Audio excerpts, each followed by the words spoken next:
Buenas, ¿cómo andan? ¿Cómo están? Bueno, aquí nuevamente, dando comienzo a este tercer episodio de Dos en Recuperación, un podcast desde la recuperación. Hola Mati, ¿cómo va? Hola Jera, hola a todos. Y antes que nada, queríamos comentarles que en la descripción de este episodio van a encontrar 3 enlaces que los van a llevar cada uno respectivamente a las 3 escenas de una película con la que hoy vamos a resonar en este episodio para que las puedan ver y puedan ir resonando con nosotros. Y hoy nuevamente estamos muy contentos de poder compartir este episodio con un nuevo invitado, un querido compañero. Hola Marcos, ¿cómo va? Hola Jera, hola Mati, ¿cómo están? También estoy contento de estar acá.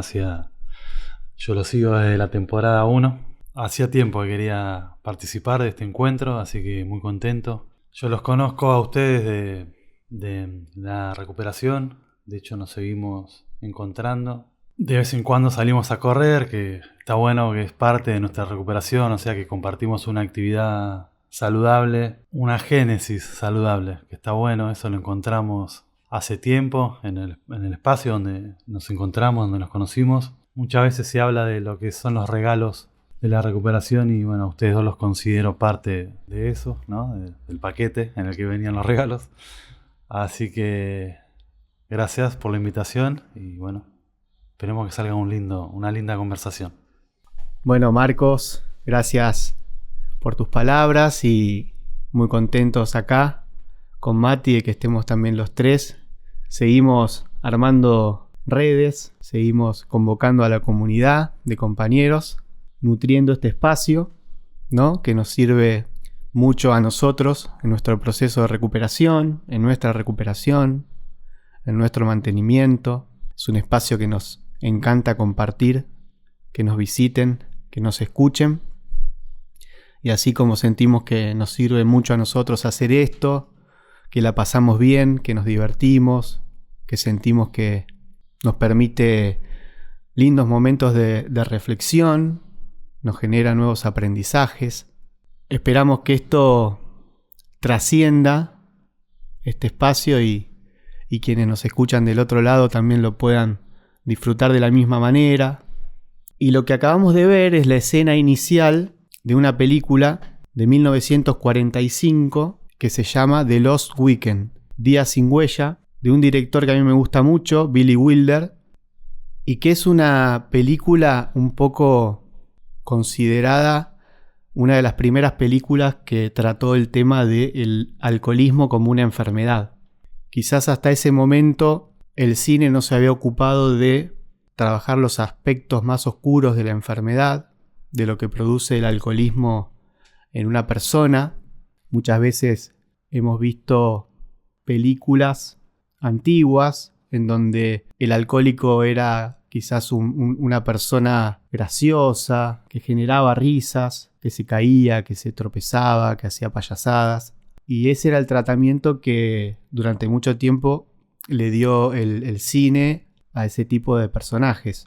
Yo cuando vi esta película me quedé impresionado por cómo me identificaba yo con la conducta de ese personaje, con su historia. Y charlando acá con los compañeros, hablábamos que nos gustaría quizás focalizar en 2 aspectos que propone la película, que propone muchos, pero hay 2 cosas que encuentro interesantes para que nos enfoquemos. Que una, bueno, es el personaje de Don Burnham, caracterizado por el actor Ray Milland, que ganó el Oscar a Mejor Actor. La película también ganó el Oscar a Mejor Película y ganó también el premio a Mejor Película en el primer Festival de Cannes, que en el 46 es la primera edición del Festival de Cannes. Por un lado, como decía, el personaje, ¿no? Y las conductas que lleva adelante, tomado por el consumo, tomado por la enfermedad. Y después en la película hay 2 personajes más que podrían representar lo que nosotros siempre llamamos como la red, que son 2 personas que lo quieren ayudar. El hermano por un lado y su novia por el otro. Así que bueno, en esta primera escena de esta película nos encontramos con estos 3 personajes, ¿no? Está Don, Helen y Wick, el hermano. En una escena en que lo tratan de ayudar y él todavía, ¿no?, ofreciendo resistencia, ¿no?, a esa ayuda. Más adelante veremos una segunda escena en donde está protagonizada por su novia y por el hermano, que bueno, ya hablaremos en su momento. Pero volviendo a la película, había como cuestiones de contexto que me gustaría mencionar. Es el año 1945, se estaba terminando la Segunda Guerra Mundial. Ya en ese momento hacía 10 años que existía una organización muy famosa que hemos mencionado en este podcast, que se llama Alcohólicos Anónimos, desde el año 1935, año en el que fue fundada por Bill W. y el Dr. Bob. Hacía poco tiempo, para la época, que se había abolido lo que se dio en llamar la Ley Seca, que fue también denominado un periodo de prohibición, la época de la prohibición, donde se prohibió el alcohol en Estados Unidos desde 1920 hasta 1933. O sea, todavía en el imaginario de la época estaba fresco ese recuerdo de esos años, y que, como se sabe, fue una ley que pretendió quizás mejorar la sociedad, advirtiendo ciertas problemáticas que se empezaban a ver a raíz del alcoholismo, pero que tuvo, bueno, muchos efectos adversos. Y después también algo más que tiene que ver con la producción cinematográfica o el quehacer cinematográfico. Había algo llamado el Código Hays, que era un código de producción cinematográfica, que ese estaba vigente todavía, que era como una especie de manual que especificaba qué temas se podían tocar en el cine, qué temas no se podía, de qué cosas no se podía hablar, de qué cosas sí, de las que se podía hablar, de qué manera y hasta qué punto podés hablar, cómo las podés contar. Y el alcoholismo o el tema de las sustancias era un tema tabú para ese código. Entonces menciono un poco estas cosas porque creo que hacen al universo en el cual se llevó adelante esta película. Después me gustaría mencionar que esta película está basada en un libro escrito por Charles Jackson un año antes de la realización de la película, y que es una especie de libro autobiográfico. En el libro hay toda una vinculación con el alcoholismo y la homosexualidad. También era un tema tabú para este código Hays, que permitía hablar de ciertos temas y de otros no. Y es por eso que en la película los orígenes o las causas del alcoholismo en el protagonista tienen que ver con otro tipo de cosas. Charles Jackson también era un alcohólico que había frecuentado grupos de alcohólicos anónimos. De hecho, en algunas cosas que estuve leyendo, tuvo momentos de cierta participación activa, en donde de alguna manera protagonizaba algunos encuentros, leía cosas, era bastante admirado también por sus compañeros. Y otra cosa que me gustaría mencionar como datos, creo que son más de color estos datos, pero que tienen que ver con cómo en ese universo había muchas cosas conectadas que de alguna manera confluían en esto que tiene que ver con el alcoholismo, con Alcohólicos Anónimos, con la enfermedad del alcohol, con la adicción. Billy Wilder venía de filmar su película anterior llamada Perdición, Doble Indemnización, Pacto de Sangre. 3 nombres con los cuales se conoce la película, pero bueno, Double Indemnity, también basada en la novela de James Cain, que era otro escritor de novelas negras, ¿no? Y esa película la guiona, es decir, escribe el guión junto con Raymond Chandler, que era otro escritor de novelas negras, también con problemas de alcohol, que justo en el momento en que él comparte con Wilder el trabajo de escribir el guión de Doble Indemnización, estaba yendo a Alcohólicos Anónimos. Estaba como en un tiempo de recuperación que lamentablemente Chandler cuenta que padeció mucho el trabajo con Wilder, que fue muy conflictiva la relación para escribir ese guión, y ese padecer de todos esos meses de trabajo lo hicieron recaer en la bebida. Wilder después cuenta que se quedó con un poco de culpa por esa recaída que tuvo Raymond Chandler posteriormente al escribir esa historia. O sea que hay muchas cosas que tienen que ver con el alcoholismo que como que confluyen en que quizás también después Wilder filme esta película. Él cuenta que encuentra en un viaje en tren de Chicago a Nueva York el libro que acaba de salir de Charles Jackson llamado The Lost Weekend. Lo atrapó enseguida, vislumbró la posibilidad de hacer una película con ese libro. Llama a la Paramount, que era la productora con la que él estaba trabajando. Y bueno, de entrada no hubo como uy, qué buena idea para hacer una película, ¿no? No era una película feliz o alegre como las películas que quizás les gustaba más producir a las majors, a las grandes productoras americanas del momento. Pero bueno, Wilder ya se venía haciendo su carrera, de alguna manera encontró también buenos argumentos para defender la película. Uno de los argumentos que logran la aprobación de la realización de la película es la historia de amor, justamente, que si uno ve la película está muy linda cómo está contada, porque es muy pintoresco cómo ellos se conocen, ¿no? En esa salida de la ópera. Pero bueno, es un símbolo también, porque el amor, la historia de amor que salva, digamos, a la película para que pueda ser producida y para que convenza a los jefes de los estudios, la historia de amor también un poco es la que salva al personaje en la película, ¿no? De alguna manera Helen es la que se pone la 10, se pone la camiseta en esta cuestión de ayudar, de acompañar y de no dejar solo a su querido amado. En esta primera escena me impactó siempre ese comienzo de la botella colgando en la ventana. En algún lado leí esa botella que pende de un hilo como la vida del protagonista, ¿no? En ese momento en que la enfermedad de la adicción ya te está llevando a lugares sin retorno, ¿no? Muchas veces hablamos 3 destinos ineludibles a los que te puede llevar la enfermedad, ¿no? La cárcel, la muerte o el hospital. Y esa escena o secuencia inicial es brillante porque ya te plantea, uno enseguida entiende de qué va la película, ¿no? Ya entiende que hay una persona con problemas de alcohol, que hay una red que lo está tratando de ayudar, y esto enseguida dispara un abanico de emociones y de conductas en una persona que todavía, como decía, ofrece resistencia y no se quiere dejar ayudar. En esta secuencia inicial yo me identifico mucho con el personaje y enumeré como algunas cuestiones de conducta o emocionales que esgrime el personaje, ¿no? Es un personaje que lo vemos con reservas. Primer reserva, ¿no? La vemos en esta primera imagen tan simbólica de la película que decía de la botella colgando de la ventana, ¿no?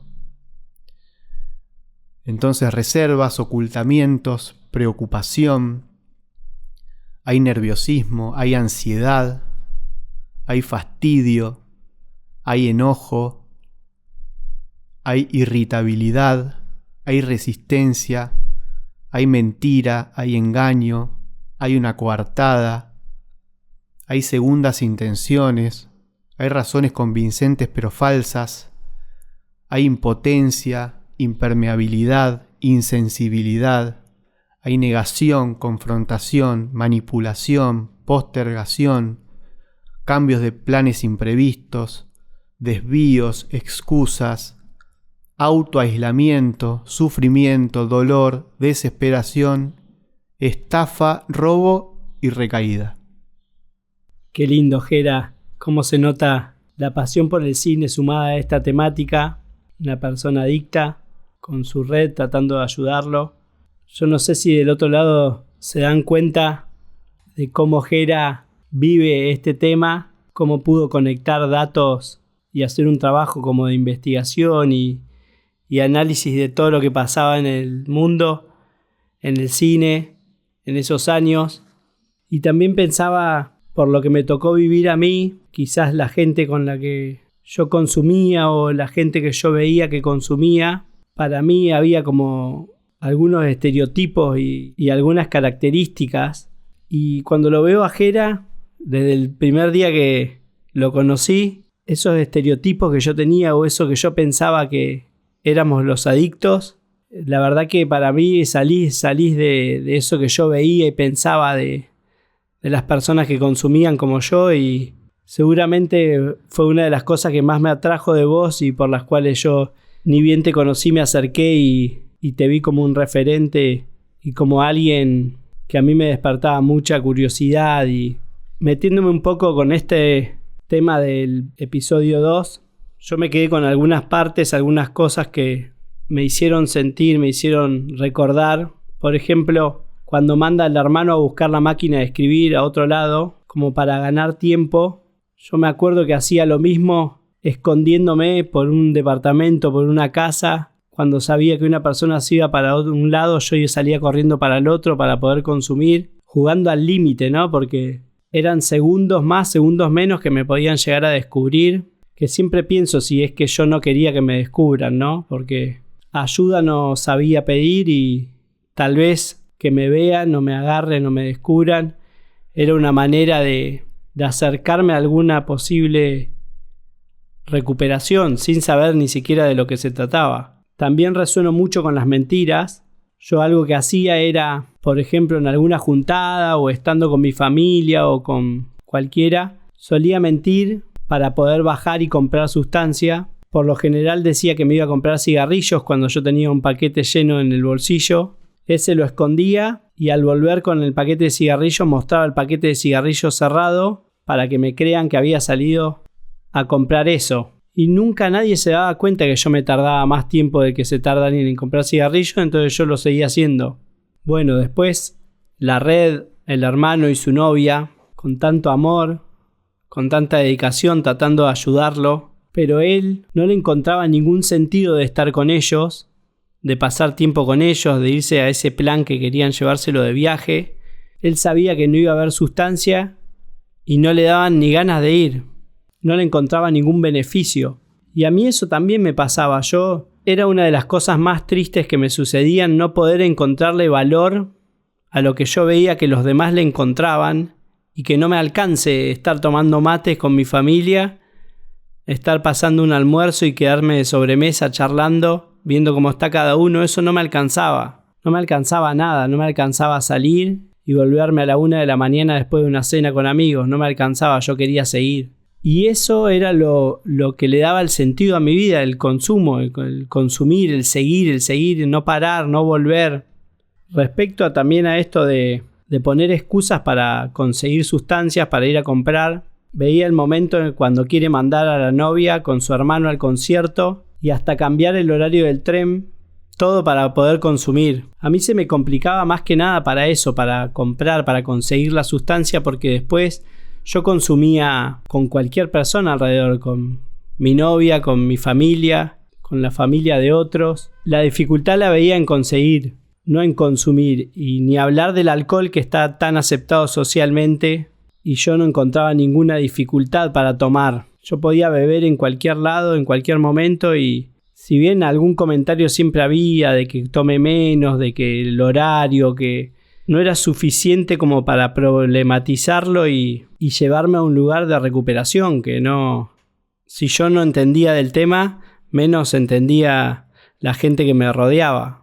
Y por último, en el momento en que la novia se entristece al encontrar la botella colgando, a mí me hizo pensar y recordar en cómo yo daba explicaciones a veces para que la otra persona a la cual yo amaba, a la cual yo quería, que estaba ahí quizás ofreciéndome alguna otra cosa, algún otro camino, y yo para que no se sienta mal la otra persona y que eso no me genere un mal a mí, porque si yo me peleaba o discutía con mi pareja o con mi mamá o con el que sea, eso quizás entristecía aún más el momento de consumir. Y yo quería consumir tranquilo, sin problemas. De hecho, muchas veces consumía para aislarme de los problemas y para no sentirlos. Que claro, yo cuando tenía sustancia dentro de mi cuerpo, por momentos daba la sensación de que no necesitaba nada más. Pero después de un trabajo hecho en recuperación me doy cuenta de que si me pasaba algo negativo, alguna situación con algún familiar, con algún ser querido, el consumo después era más temeroso. Era más difícil cortarlo y era más difícil ponerle algún límite, de los cuales yo muchos límites nunca tuve en cuanto al consumo. La verdad que por lo general me ganaba por goleada.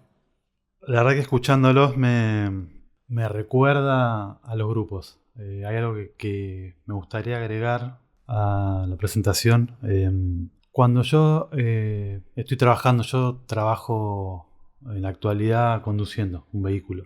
Y bueno, conducir en la ciudad de Buenos Aires es bastante complejo. Hay que poner a prueba bastante de las habilidades que fui conociendo y perfeccionando en la recuperación.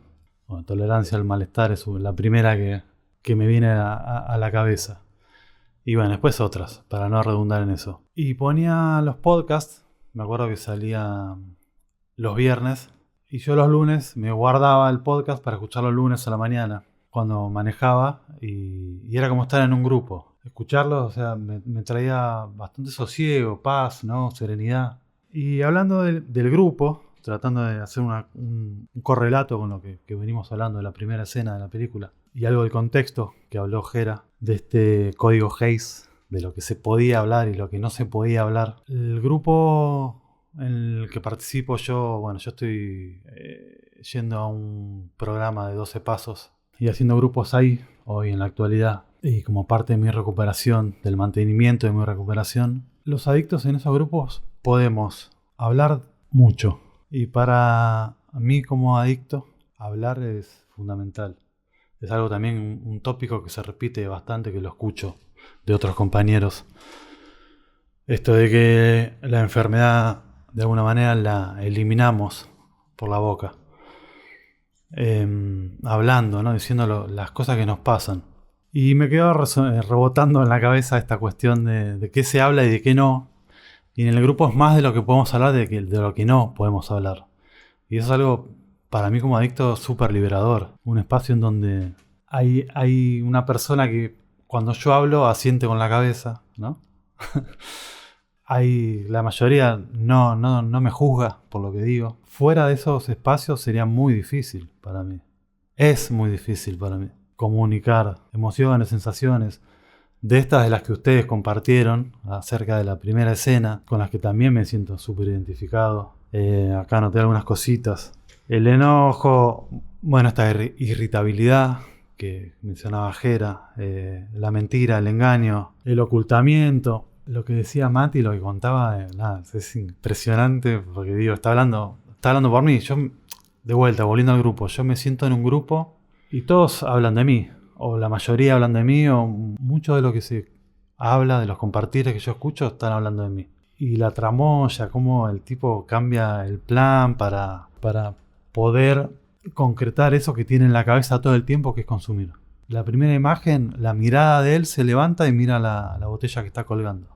Cada 2x3, cuando habla con Helen y con Wick, mira hacia la ventana. Cuando queda Wick entre la ventana y él, se ve la sensación. Bueno, yo por lo menos noté una sensación de nerviosismo, ¿viste? De que lo descubran. Está todo el tiempo ahí, como decía Jera, colgando un hilo. Que no me descubran. También me identifiqué con el cambio de ánimo de él, de la desazón total, cuando Wick le vacía la botella en la cara. Es algo que para mí como adicto, en mis etapas de consumo activo, hubiese sido un puñal en el alma. Y ese paso de esa desazón a cuando encuentra el dinero ahí escondido, cómo le cambia la actitud. Se viste, se pone el sombrero, casi va salticando, ¿no?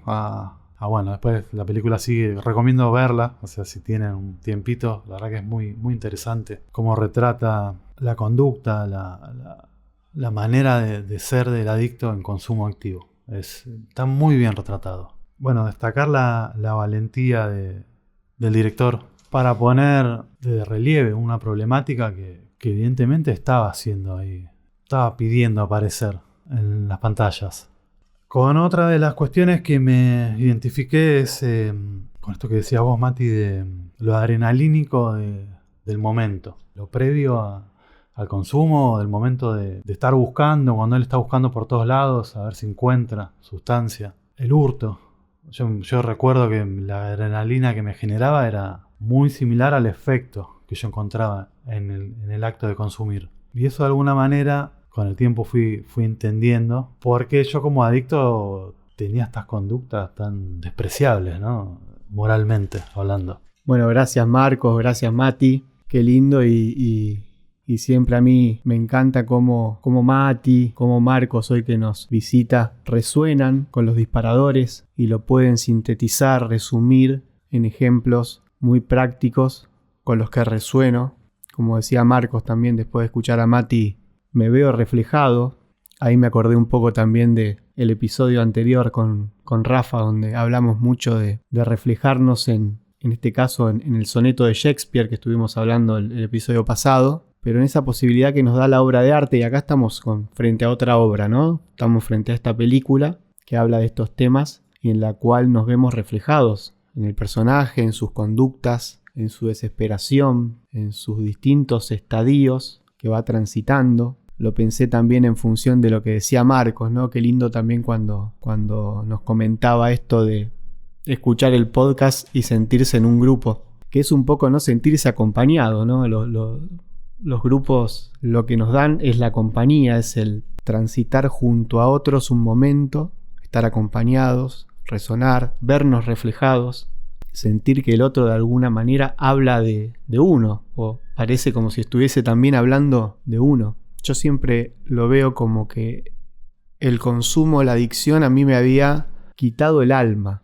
Lo hemos mencionado muchas veces también a esto, ¿no? Sentirnos completamente desanimados, desganados, como este personaje, ¿no? Que no puede hacer foco en otra cosa que en la botella, como decía Marcos, ¿no? Ese mirar insistente hacia la ventana, también como un miedo como que no se me vaya volando la botella que cuelga ahí, ¿no? Que no desaparezca. Mi última esperanza de sentir algo, porque una de las cosas más terribles que vivimos y que tenía que ver con esa esclavitud era tener esa sensación de no poder sentir nada, de no tener ánimo, de no tener ganas sin la sustancia.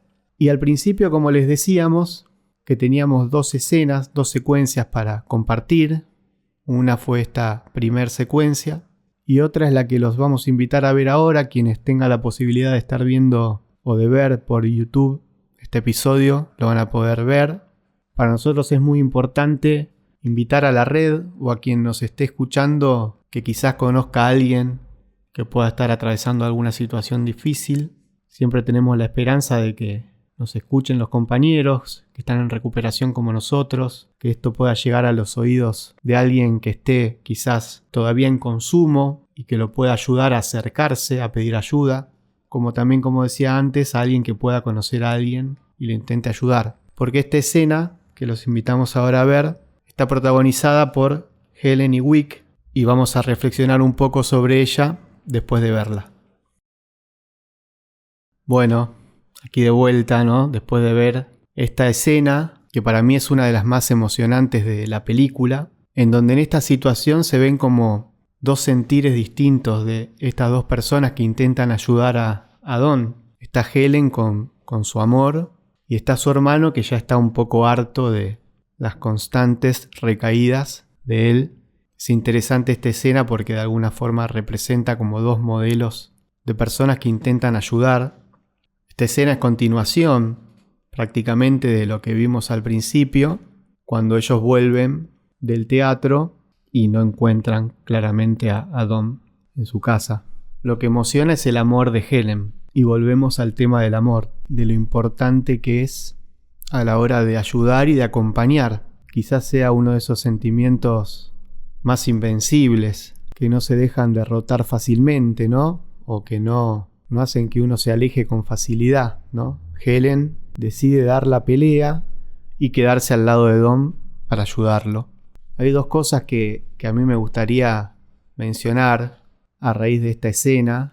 Y una es que Helen, en ese momento álgido de la discusión con Wick, le dice: ¿no te das cuenta que está enfermo, que es una enfermedad? Y hasta la compara con enfermedades orgánicas, ¿no? Como creo que menciona algo referido a los pulmones o a los riñones, que en tal caso le echa en cara al hermano: no te estaría yendo y dejándolo solo si fuese una cuestión de ese estilo. Y entonces iguala al alcoholismo a nivel de enfermedad, como cualquier otra enfermedad que seguramente requiera de un tratamiento específico para el tipo de enfermedad que propone el alcoholismo o las adicciones. Y a mí me parece destacable porque, como decíamos al principio, la película es de 1945, ya un poco hablamos del contexto, pero así como no era común hablar del alcoholismo en las películas desde la perspectiva de la problemática del alcohol, y en ese año 1945 ya se menciona explícitamente al alcoholismo como una enfermedad,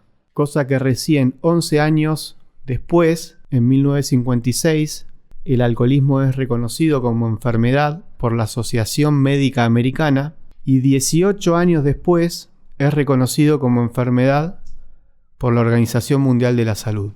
Y lo otro que me gustaría mencionar, o que creo se percibe un poco en la película en general, es que en la película hay como muchas intenciones de ayudar, pero hay ausencia de un tratamiento.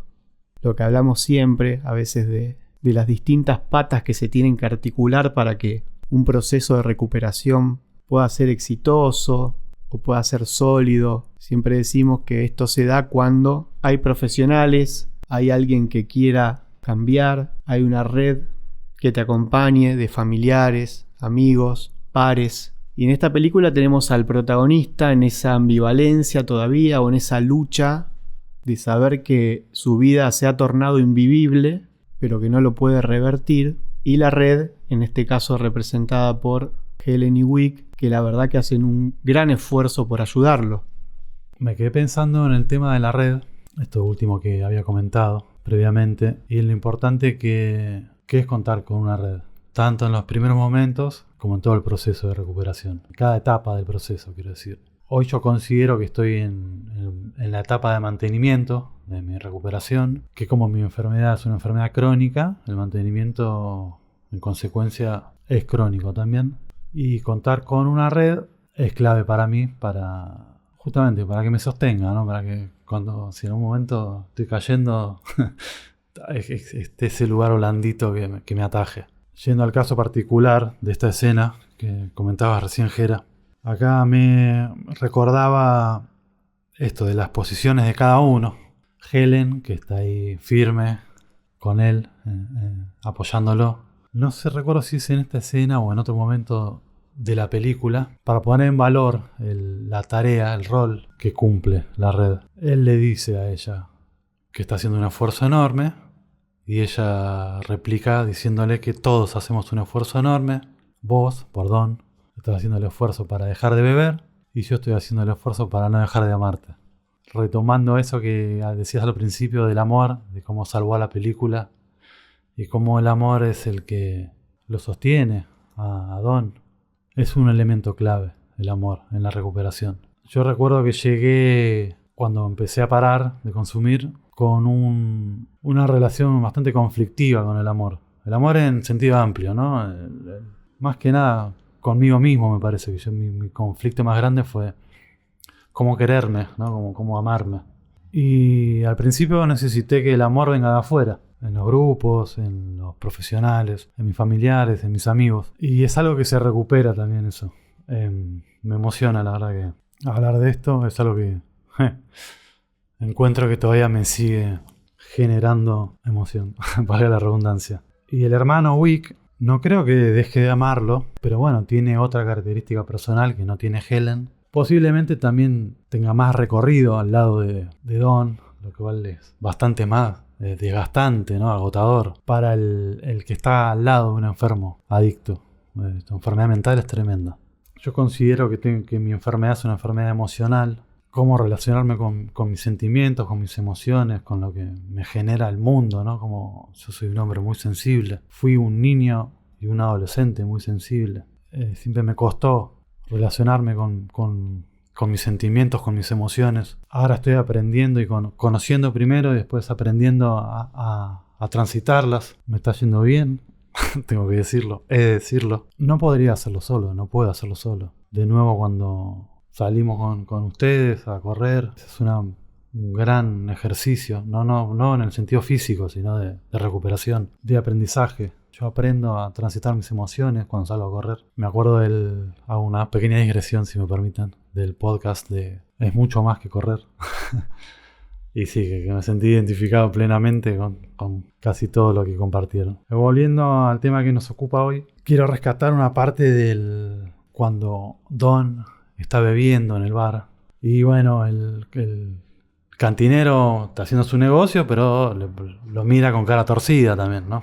Y Don le dice, ¿pero qué? ¿Usted no bebe? Dice, sí, pero no como lo hace usted, de la manera que usted lo hace. Ahí me sentí identificadísimo. En su divague mental, Don dice, sí, es cierto. Me trae problemas físicos. Le hace mal a mi hígado. ¿Pero qué le hace a mi cabeza? Le responde. Y la expresión que tiene es una expresión patética, podría ser. arranca diciendo algo así, como que se siente todopoderoso cuando está consumiendo, que se siente que es Shakespeare. Cuando mira por la ventana dice que esa no es no sé si dice la tercera avenida, es el río Nilo, y la ve pasar a Cleopatra en su barcaza, y me sentí hiper identificado en esa parte. Yo cuando consumía me pasaba algo muy parecido. De hecho, lo combinaba con un juego de computadora, un videojuego, en el que prácticamente me sentía todopoderoso porque es un juego en el que yo manejaba una civilización desde los albores hasta llegar a Alpha Centauri, que bueno, Alpha Centauri es una estrella que... otro sol que está en el firmamento, ¿no? Es toda la historia de la humanidad. A mí me gusta mucho la historia, entonces nada, ahí se combinaba algo de mi sentido luminoso de mi persona con cómo me lo atrapaba, me lo cooptó el consumo. Y ese efecto psíquico, podría llamarlo, no sé si es correcto, pero bueno, me sale esa denominación ahora. Dura muy poco. También se combina con el efecto físico, ¿no? De esto, de lo que es la adicción física. Lo que produce biológicamente, no orgánicamente en el cuerpo. Hay una relación entre los dos efectos que yo buscaba en el consumo. Y el acto de repetir esa búsqueda era para encontrar ese efecto. Bueno, después lo tenía que encontrar con dosis más grandes y cada vez más seguido. Alegremente para mí, hoy no estoy consumiendo hace 3 años, casi medio, y hoy encuentro que eso lo está alrededor mío todo el tiempo. En actividades saludables, como es salir a correr, como es ir a trabajar, está esa satisfacción o la satisfacción de poder ocuparme de mí sanamente. Y es doblemente satisfactorio porque está compuesto por elementos que son más reales y que necesitan además un esfuerzo, un trabajo para conseguirlo. Y lo bueno es que no llegan cuando yo pretendo esa satisfacción, no aparece cuando yo decido, que es un poco esa búsqueda en el acto de consumir, sino que me sorprenden y esa sorpresa le da un valor extra, incluso hasta niveles casi epifánicos. Recuerdo un par de veces, sobre todo con el contacto con la naturaleza, que es algo que yo de chiquito siempre amé, que me han pasado de ver atardeceres, porque digo, ¿por qué salí a correr y en el trabajo? Yo arranco muy temprano a trabajar y me estoy encontrando con amaneceres que son grandiosos. O sea, entiendo que ahí se puede encontrar a Dios, el que así lo puede considerar. Y atardeceres también, esas nubes con esas combinaciones de rosado y de negro, que para mí es una analogía de la recuperación total, porque la misma nube pasa de un color al otro, casi sin una gradación notoria. Y para finalizar, esos lugares oscuros por los que yo transité, hoy resaltan muchísimo con los lugares luminosos por los que estoy transitando. Y esto se lo escuché a muchos compañeros decir, pero lo comparto. Si yo pude parar de consumir como lo hacía y puedo estar en recuperación, creo que cualquier otro adicto también puede hacerlo. Muchas gracias, Marquito, por tu testimonio. La verdad que mientras te escuchaba pensaba qué suerte que tenemos con Jera de los invitados que han pasado por este podcast y siguen pasando. La verdad que para mí es un placer y tiene que ver con esto que hablábamos antes de que decías vos, Marcos, cuando vos estás hablando en un grupo y el otro asiente con la cabeza, o como hablábamos también de que cuando hablan los demás, uno cree que están hablando de uno, y eso es por la frase que repetimos siempre, que la escuchamos 1000 veces, de no estamos más solos. Cuando uno llega a un grupo, eso es lo que pasa ya de arranque. Y bueno, yo admiro la verdad a los que vienen acá, a Jera, que tengo la suerte de compartir todos los episodios, la carrera universitaria y tantas otras cosas. A mí me gustaría hacer una salvedad de algo que dije antes, que por suerte la vida siempre da otra oportunidad. A mí en consumo me pasaba seguido de que me expresaba mal y decía cosas que rápidamente me arrepentía, pero sostenía como si nada pasara durante el consumo. Y al otro día cuando me despertaba tenía que agarrar el teléfono y pedirle perdón a varias personas por lo que había hecho. Y si bien esta no es la situación, sí tengo una oportunidad para corregir que yo antes hablé de algún estereotipo que tenían para mí los adictos y hablé al mismo tiempo de los que consumían conmigo y quizás no me expresé bien, y lo que yo quería decir es que Tal vez los prejuicios los tenía, pero no con los que consumían conmigo, sino con los que estaban en algún tipo de recuperación, en algún establecimiento, en algún lugar, en una granja, lo que sea. Yo la verdad que tenía ideas, no sé de dónde las saqué, de lo que se comentaba socialmente, no sé de dónde, pero la verdad que me daba hasta miedo entrar a algún lugar de recuperación pensando que me iban a pasar cosas malas. No sé, un ejemplo, pensaba que iba a haber violencia. Y bueno, ustedes estarán escuchando a Jera y a Marcos en este episodio, que cómo hablan, cómo transmiten lo que les está pasando en este momento con tanto trabajo que están haciendo y el proceso exitoso y tan lindo que tienen. Y bueno, quería aclarar porque dejar el mensaje también de que si hay alguno que escucha y tiene miedo de lo que se va a encontrar en algún lugar de recuperación, yo puedo dar testimonio de que lo que se encuentra es probablemente lo más lindo que vaya a encontrar en su vida, que no sé si tuvo la oportunidad de conocerlo antes de entrar en recuperación. Se hablaba también de la enfermedad, ¿no? En esta escena que Helen dice, qué loco porque en 1945 ya se hablaba en las películas de enfermedad y yo me vengo a enterar hace algunos años de que esto era una enfermedad y estando en recuperación y teniendo la enfermedad. Más allá de que esté en la Organización Mundial de la Salud o donde sea una ley, yo no sabía que era una enfermedad mental esto. Me pasaron muchas cosas cuando me enteré y tal vez pude entender otras.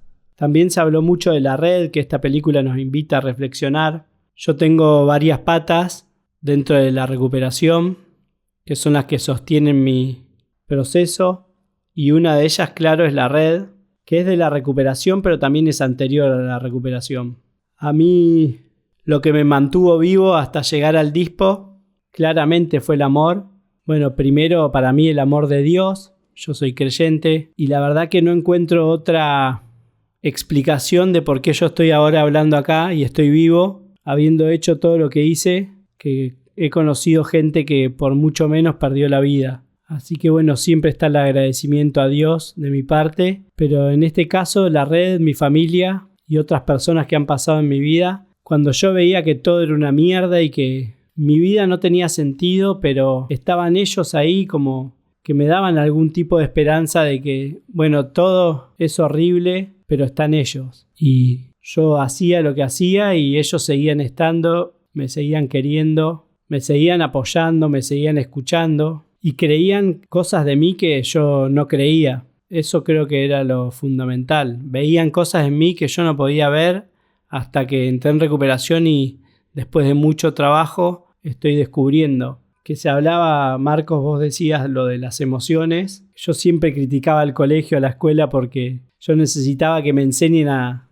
trabajar las emociones y en lugar de eso yo recibía tablas periódicas, ecuaciones matemáticas, que no digo que no sirvan los programas de las escuelas, pero yo necesitaba más otra cosa y que no la pude encontrar seguramente por mi enfermedad o por, no sé, me costó mucho a mí y me sigue costando. Y ese es el gran desafío. Vos también, Marcos, hablabas de la luz, de cómo ahora en recuperación no está ese efecto inmediato, impulsivo, inmediato que te da el consumo, sino que, claro, cuesta un trabajo y tal vez ese trabajo que cuestan las cosas es lo que lo hace tan valioso y para mí novedoso también, porque yo no me solía esforzar para lograr cosas. Tiraba la toalla rápidamente, pero bueno, yo estaba solo, la verdad. Tenía toda esta gente que me rodeaba, que me quería, pero yo no comunicaba lo que me pasaba, no sabía qué me pasaba y recién cuando llego al dispositivo yo empiezo a entender que era lo que toda la vida me había pasado, todo lo que yo había pensado, cómo llegaba a cada conclusión, a encerrarme en mis ideas y creer que eran ciertas mis creencias. Resonaba también, como vos, Marcos, con la euforia del consumo, ese primer momento de que yo antes, cuando hablé por primera vez, hablé de como que encontraba, como que aparecía un sentido en mi vida cuando yo consumía, como que yo había nacido para eso y esa era la sensación de la felicidad para mí, el momento en que yo estaba bajo el efecto de las sustancias, que no necesitaba aparentemente nada más. Y bueno, uno va pasando después por distintas etapas y ni hablar al otro día cuando me levantaba. Y para cerrar, les cuento a los que están escuchando que nosotros vimos otra escena, una tercera escena, que a mí la verdad que me conmovió mucho y el final de esa escena me hizo llorar. Y la comento rápidamente. En la escena, Don se tiraba abajo, le decía a Helen: yo sé la razón soy yo, lo que soy, más bien lo que no soy, lo que quería ser y no pude ser. Y tenía en la cabeza esas creencias de que él no era suficientemente bueno, de que él nunca iba a lograr lo que quería, de que quizás el destino de él era ser un alcohólico y morir así, en las penumbras, sin alcanzar nada de lo que le gustaría alcanzar. Y nada, ahí estaba la novia diciéndole: vos podés, estás equivocado, vos no ves lo que sos, no ves lo capaz que sos, no ves lo que valés. Y bueno, la verdad que en recuperación yo pude valorar a esas personas que estuvieron siempre diciéndome que yo podía y me lo siguen diciendo, y yo en recuperación me la empecé a creer de que yo puedo, que como hablamos también, como dijo Marcos y como hablamos en el episodio con Rafa, si yo pude, puede cualquiera, es la verdad. Yo estaba destinado para mí a morirme como un rockero de una manera oscura, y la verdad que estas cositas, pequeñas, grandes cosas de la vida cotidiana, a mí ahora sí me alcanzan, ahora sí me hacen feliz, ahora sí me dan ganas de levantarme. A veces me pasa que no quiero que termine el día porque me encanta todo lo que tengo para hacer, que lo elijo. Así que bueno, con eso quería cerrar y siempre repetir de que la recuperación es posible y vale la pena estar vivo. Gracias, Mati. Gracias, Marcos. Qué lindo esto último que decías, Mati. Me siento muy tentado a agregar esa escena como cierre de este episodio. Quizás creo que vamos a hacer el episodio más largo de la historia de este podcast, pero creo que vale la pena poner esa escena en donde vos parafraseaste un poco a Don en su discurso, con el que resueno. Decía antes también que en esta película, de todas las patas que tiene que tener una recuperación para aumentar sus posibilidades de que uno pueda salir adelante, le falta el tratamiento. Me imaginaba recomendarle a Don sobre el final de la película: che, de acá nos vamos a hacer un grupo. Y empecemos a hacer grupo para sostener esto, ¿no? Porque el final de la película es esperanzador, pero nosotros que conocemos cómo es esto, sabemos que después hay que hacer muchas cosas para seguir manteniéndose en el camino de la recuperación, que al principio es muy conductual, ¿no? Algo decía Marcos y yo resonaba, que ser permeable y seguir las indicaciones en esos primeros momentos. A eso me refiero con dejar un poco la cabeza de lado y aceptar la ayuda. Y la recuperación es eso, ¿no? Es un trabajo en equipo donde la red, profesionales, un tratamiento, uno, tienen que estar. Y también cuando los escuchaba pensaba en los proyectos que son importantes en la recuperación. Y también pensaba en el amor, en el sentir que alguien cree en mí, que en la peli está. O sea, en la peli uno puede decir, bueno, falta un tratamiento, falta cómo seguir esto para sostenerlo, porque está la red, está Don en su ambivalencia, que está luchando con todos sus problemas y su tocada de fondo y su resistencia, está luchando. Sabemos que esa lucha es muchas veces, o la gran mayoría de las veces, muy contradictoria en el que lo vive en carne propia. Está Helen, que cree en él. Hay otras escenas en la película en el que eso se expresa muy claramente, como ella cree en que él puede ser escritor, que tiene talento, que escriba, que lo haga, que ella lo apoya. Y él tiene el proyecto, ¿no? Él tiene su proyecto de escribir la novela, de ser escritor.